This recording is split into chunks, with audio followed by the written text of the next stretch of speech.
Good morning. How is a history or a past history of medical or any other type of trauma going to show up in your body, especially when you start working with a pelvic floor therapist? My name is Dr. Kaylee. I'm the owner and founder of the Hope Doctors Pelvic Floor Physical Therapy. And this is something that is really near and dear to my heart because of my personal story, but also because of just things that come up in the clinic and that I consistently see. And I look very tired because I just got up. We have had a little sickness in the house over the weekend, and so we're doing our best. But yeah, so I wanted to talk about this because it's something that keeps coming up in the clinic recently. And it's something that everyone's been asking about because I'm considered a trauma-informed therapist. So what does that mean? It means we go through like expert level different training in order to be able to hold space better. We are not a psychologist, we are not a counselor, we are not a psychiatrist, but we are holding space. We are starting to learn how to redirect a conversation, or when things come up in the body, how do we stay there instead of feeling stressed or like anxious? Because a lot of providers don't know what to do. As a physical therapist, we are taught to get you up off the table, go move, move, move.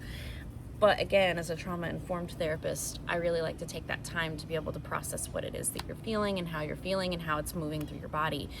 So if you have a past history of something, especially if you're not aware of it, what happens a lot of times is clients will come in, we go through our whole session, and we'll get to something like breath work or the pelvic exam, and then we start to have a lot of tears, or we start to have a lot of anxiety, or they get to a place where they're just like, I don't want to do it, and they get flustered. And again, it's okay.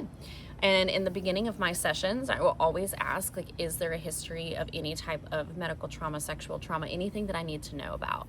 It's okay if you don't want to talk about it. I don't need you to tell me everything. It's literally just a yes or no, because it prepares me to know when it comes to that point to have a different way of going about it, right? Not that I'm like aggressive, not that I'm like take your pants off and like weird about it, but I will be a little more, are we ready for this? Are you sure this is okay? You are always in control if I know that ahead of time. And that's why it's important to tell your pelvic provider specifically if you have that history.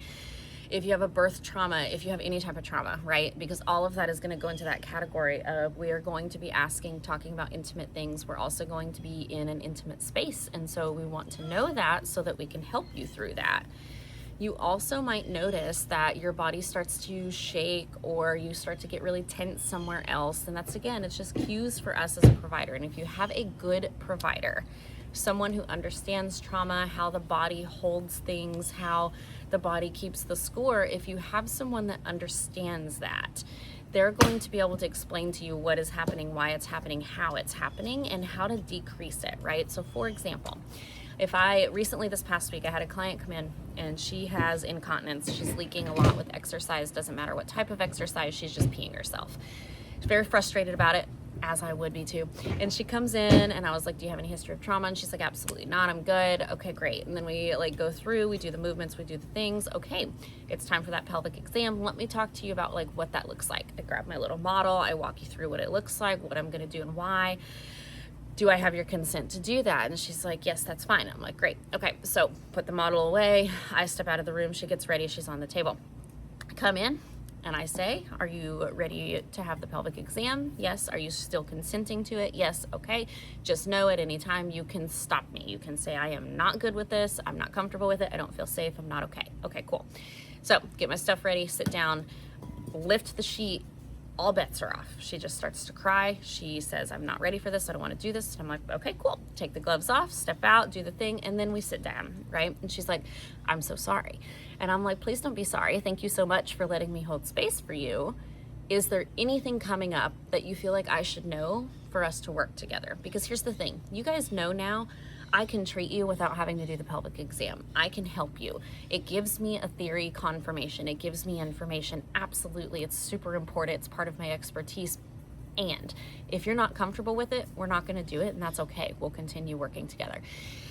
She said to me, you know, I just started to remember this instance where this gynecologist came in when I was young. I was probably like 13, 14 when my period started, and wanted to do birth control, and it just became this really uncomfortable situation. Said I needed a pap smear. It was like medical abuse, right? And so it was just a really sad situation. And so she sat there and shared that with me. I don't expect you to share the whole story with me. When you do, I hold that space, I honor you, and I love you. And after she was doing that, after she was explaining that, she came back and she said, this starts to make a little more sense now. I don't like to think about down there with intimacy. I can't have an orgasm when I'm peeing. I completely ignore it. I dissociate. It's the whole thing. And so then we started to talk about counseling and how that can be a really great adjunct with pelvic therapy. I bring that up because, again, it can show up in ways that we don't even know. We can have tension in our shoulders and our jaw anytime I mention sex. We can have, tummy issues anytime we talk about anything that's happened in our childhood, right? Like, there's a lot of things that can be held, and I'm not an energy worker by any means. I do think chakras matter. I think energy matters. I think it's all real because I feel it in my own body and I see it in the clinic, but I don't work that way. Maybe I should.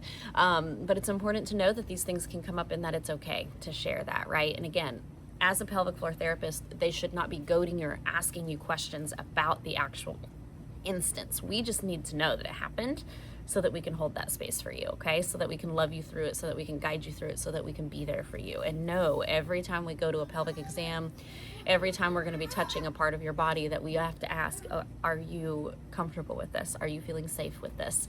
If your provider's not asking that, get out, especially if it's trauma, because they're not trained in being able to handle that space for you. So I love you. You deserve the best care. Keep doing the hard work, keep healing, and let me know if you have any questions.